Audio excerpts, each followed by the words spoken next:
scissors kind of thing that you kind of play out. It's like this little play scene thing, so it's kind of cool. So there's that too.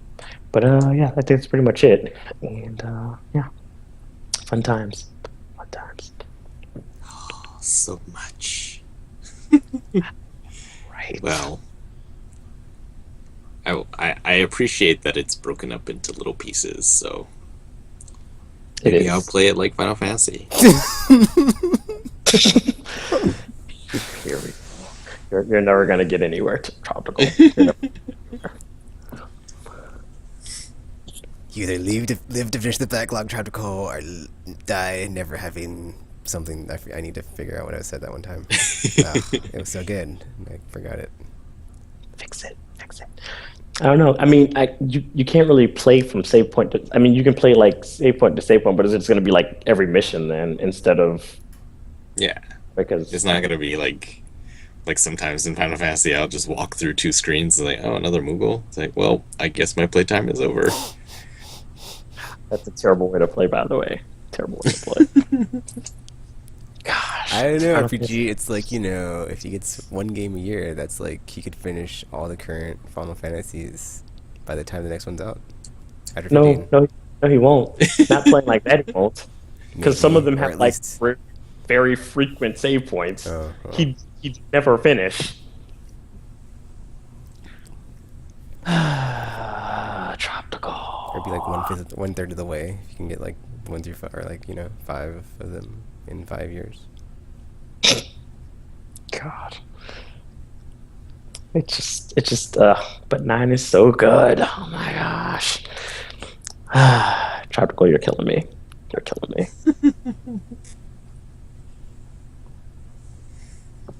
So is that it? Do we have anything else besides what you've been playing this week?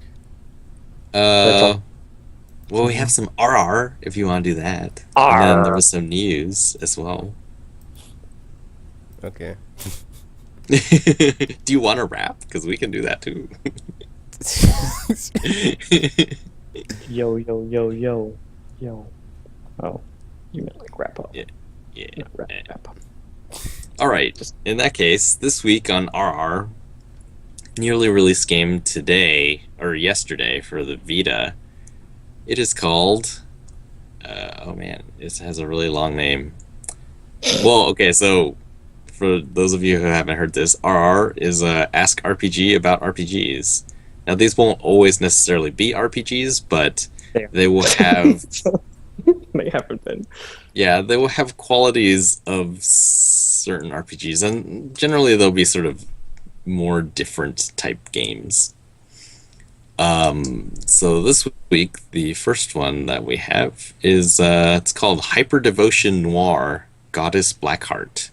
I think it's a spin-off of the Hyper It is. Dimension Neptunia games or whatever. Yeah. This one is a strategy RPG, whereas the other ones were more Turn-based just like RPG. JRPG style. Kind of. Yeah, turn-based RPGs. This one stars. Actually, I have no idea. Well, all right. So let's ask RPG. Were you interested in this game, or so you haven't played the other ones, right? I have not, because I'm not like a fan of Compile Hearts and their stuff, because they're compared to like the stuff that Nipponichi like actually does. Their stuff is kind of like they're kind of like the Tri-Ace of Nipponichi's catalog kind of thing. So I usually don't. Although I mean, it's kind of like hit or miss, just like them. So it's like it's kind of like because I've played a lot of their games, and it's like as a matter of fact, Chaos Wars was one of them, and that we all know how that went. So it's like I just sometimes. I'm kind of iffy on them, because I'm like, some of them kind of seem interesting, but some not, because I think that's the reason why I didn't get Fairy Fencer, because I think that's them, or Idea Factory, one of the two of them, because both of them are pretty much on the same level of mediocrity. So it's like I kind of I think that's part of the reason why I haven't gotten it, because it's like I'd be interested in these games, and then I'll see the developer, and I'm like, why? Why? Because they seem, because my thing is like like they're like almost like their style is like the opposite of how Nipponichi does stuff. Is like they're more like fan servicey and gimmicks and stuff over substance, as opposed to Hmm. like being substance with like some gimmick and stuff like to just make it fun kind of thing. So it's there. That's I think that's usually why a lot of the times they end up. A lot of their games don't like even review well either because they end up being like just repetitive and everything because they're pretty much just going off of their like gimmicks and fan service. So I usually just don't waste money on their games unless they're like super cheap kind of thing. So Hmm. yeah. Yeah, I'm looking at this battle system here, and man, the art style is like super cutesy. Mm. Um, some of the status changes are really fun. They have one. So zombie is one that you typically see in games. In this one, your attack power goes up, but you can't issue commands, and sometimes that character will attack your allies too. But then they got weird ones like Pixel, and the characters which are all 3D rendered turn into pixel 2D renders, 2D sprites. They that move further because they're flat and lightweight, but they have really low defense. And another one which it's a block of tofu, and it Oh, says that an ally turns into a big block of tofu, higher evasion but much lower defense. how do they have higher evasion if they're a block I of tofu? guess it's all squiggly. I don't Where is the logic? know. Gimmicks. Some of the maps in these screens. Wow, one of them is actually a soccer field. It's like an actual soccer field. Hmm. Okay, so compile hearts. Goodbye. Another one. Well, so speaking of Nipponichi, like they released a game this week called, and it's written out in a really strange way in English. But if you know Japanese, then I guess you can read it in that way. It's Hotaru no Niki. Oh, is that the one with like Uh, the pounds and all that yeah, stuff? it's like HTO capital L and then a pound sign, which um, in this case they're using it as number, so it's NO. And then Oh, Niki they wrote N capital N small I and then Q big Q. Either way, it translates to the Firefly Diaries, or actually, the Japanese way translates into Firefly Diaries. This is just a mess of characters and um, ah, it's Vita exclusive. It apparently is a puzzle platformer. It's a I, let's I see, was what is the actually short interested in this one description? because this is the one I think where it's the girl with the dark and the light thingy, and they're like navigating her through the environment and stuff. Yeah. Is that the one? Yeah, because I think I actually had Uh, that one on my watch list. okay. I just haven't gotten around to getting it yet because They of the say whole March deluge. well, it's $20, and I think it's downloadable only. It Is is, that right?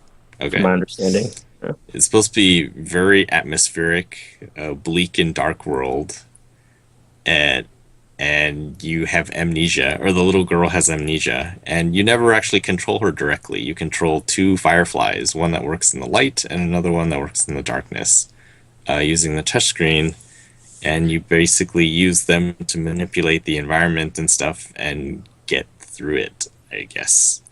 Apparently, it's Yes. really hard. At Well, least one I would reviewer, think so. yeah, one review compares it to something like Dark Souls.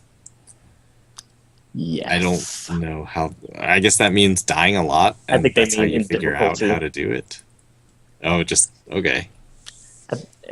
Yeah, from my understanding, I think it's just like because of the way it works. Since you don't have direct control over the character, you kind of have to like multitask the two the two like whiffs or fairy things that are like Mm, guiding her thing. So I think that's what makes it difficult because you're kind of like going back and forth and trying to make sure you're watching what she does while you're controlling these two. So it's kind of just like a lot of paying attention to multiple things at once and not screwing yourself over kind of thing.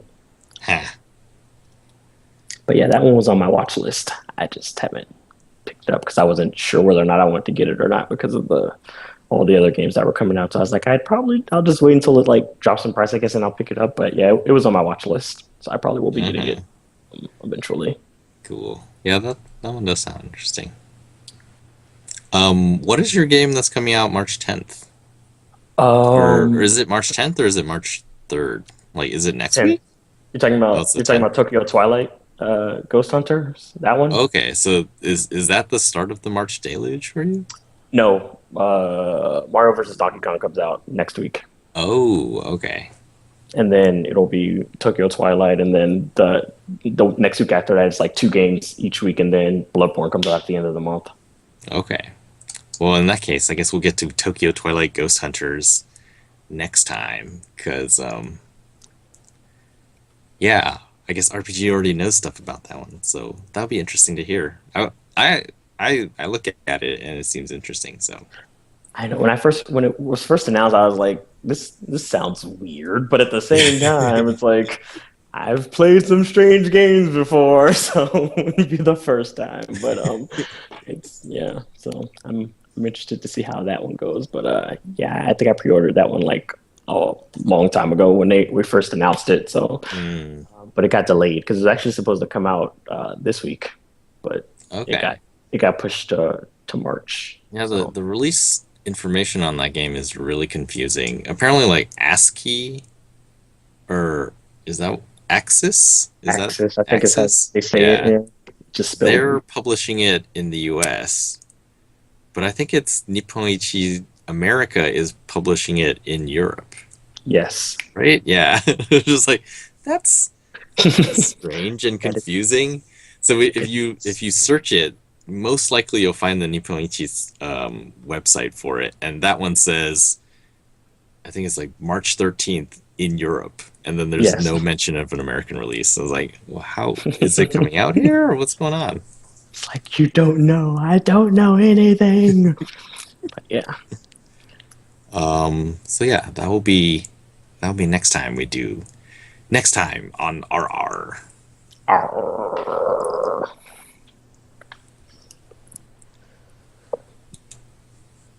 So I guess a little bit of news because there was actually a lot of news. Well, so first of all, I want A lot? Oh, yeah. there was a lot of I guess it's because GDC is coming up, and Oh, so right.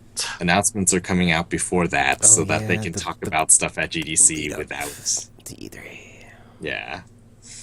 But yeah, first there was this is unrelated, but there was a story that I saw on Game Informer where apparently a 11-year-old kid like let someone online Oh, yeah, share delete play this them on person. Destiny, and the guy deleted all of his characters and then dismantled his exotics on the character that he left. Oh. It I was, I would have ended up going to jail after that because he did you would see have. that video? No. Oh, I didn't it see the was video. messed up. I heard about it, though. That is pretty terrible. Why would you do Yeah. that? Stranger Especially to danger. a little kid, Stranger no danger, less. kids. Exactly, Always exactly. saying it Stranger every danger. It's Well, like what? apparently, like that's the story that I saw, and I never watched the video until I actually found the Game Informer article, and it's like, oh, these are the guys who, I guess, sort of broke the story, because the mom of the kid, she posted it on YouTube so that like Bungie customer service or whatever could see it, but then somehow like it got shared out, and then it sort of went viral. And Game Informer actually went out and like followed up on this. So they found the owner of the account that erased the kid's data. And so you thought, oh, we're gonna find out what's wrong with this guy. And it was weird. Like apparently what happened was that guy he was in like a head-on car accident a few, like I think 6 months ago or something. So he's been basically sleeping a lot and on painkillers, and so it wasn't even him. Like apparently a lot of people have been visiting his house, family, friends, and friends of friends, and like they've been playing on his PlayStation 4, and it was one of them